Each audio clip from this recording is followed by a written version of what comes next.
In 15th-century England, the enemy was not across the sea, it was not foreign, it was familiar, and it wore the same crown. On this channel, we tell stories where history moves quietly before it moves violently. Stories about decisions made long before swords were drawn. Stories where outcomes were shaped by systems, not heroes. This is one of those stories. This is not just a story about rival families fighting for a throne. It is a story about why England nearly tore itself apart and why it survived it all. Because the real question is not who won the Wars of the Roses, it is why England did not collapse into permanent civil war. To understand the Wars of the Roses, you have to step away from battlefields and banners. You have to look at what England had become by the early 15th century. England was a kingdom exhausted by success. For over 100 years, it had fought the 100 Years' War against France. That war had shaped everything: taxation, identity, nobility, and the crown itself.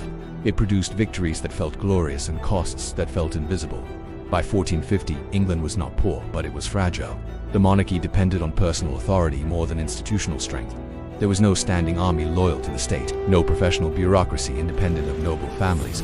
Power flowed through land, loyalty, and lineage mattered more than anything. The English crown had passed through the House of Plantagenet for generations, but that house had branches, and those branches remembered. The Lancastrians ruled the throne, descended from John of Gaunt. The Yorkists believed they had a stronger claim, descending from Lionel of Antwerp, an older line. This was not a new argument. It had existed quietly, politely for decades, but the system that kept it quiet was breaking down. King Henry VI was gentle, devout, and catastrophically unsuited to rule. He inherited a crown at 9 months old. He grew into a man who avoided confrontation, distrusted conflict, and withdrew from decision-making.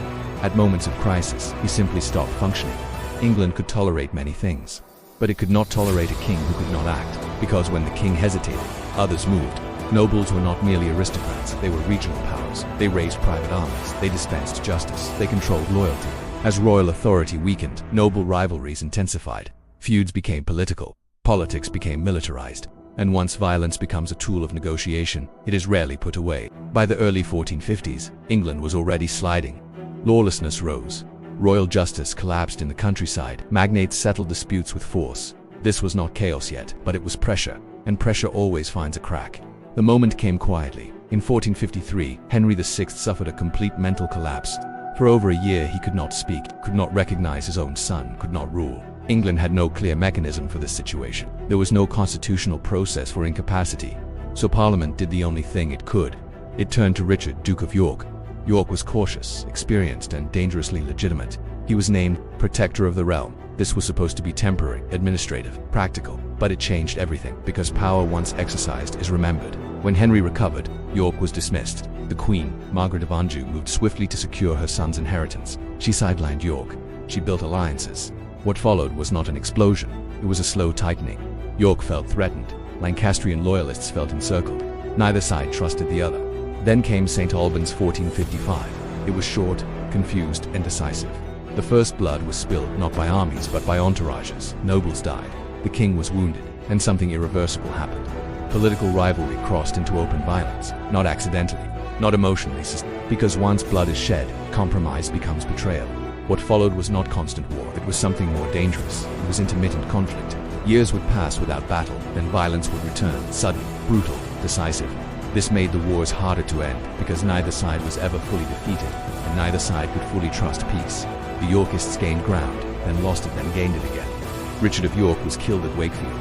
His son Edward took his place. Edward IV was young, physically imposing, and pragmatic.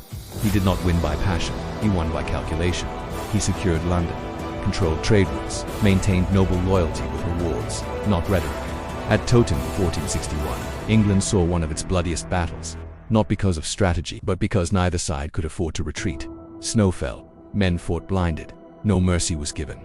Edward emerged king, but victory did not end the system that caused the war. Edward ruled competently, yet his reign depended on balancing magnates whose loyalty was conditional.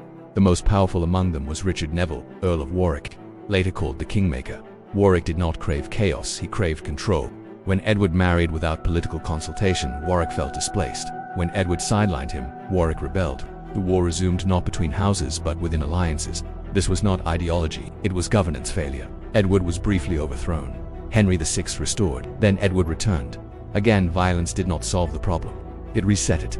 By the time Edward died in 1483, England was tired. The nobility was thinned. The public trust eroded and the succession was fragile. Edward's sons were young. Power shifted to his brother, Richard, Duke of Gloucester. Richard took the crown. The princes disappeared. England did not revolt immediately, because England had learned something during these wars. Stability mattered more than legitimacy, until it didn't. Enter Henry Tudor in exile, a marginal claimant, a man without an army of his own. But Henry had something others lacked.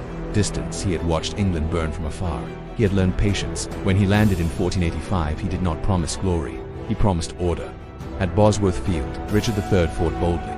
But boldness could not overcome isolation. Key nobles hesitated. Some switched sides. Some simply waited. Richard died. Henry became king. Henry VII did not rule like a conqueror. He ruled like a survivor. He understood that the war was not ended by victory. It was ended by restructuring power. He married Elizabeth of York, not romantically, strategically. He reduced noble armies, strengthened royal courts, centralized authority. He did not eliminate rivalry. He contained it. The Wars of the Roses ended not with peace but with exhaustion, and a system that no longer rewarded rebellion. The wars reshaped England permanently. The nobility emerged weaker. The monarchy emerged stronger. The Tudor state was more centralized, more cautious, more controlled. This was the foundation of modern England, not born from unity, but from managed division. The lesson was clear. A kingdom can survive almost anything except unresolved authority. The Wars of the Roses were not inevitable. They were allowed by weak systems, by delayed decisions, by power without restraint.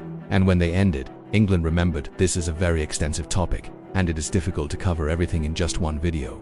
Additional reading links are provided in the description below. If you want more stories about moments where history almost collapsed and why didn't T tell us what to cover next, and if this story held your attention, subscribe.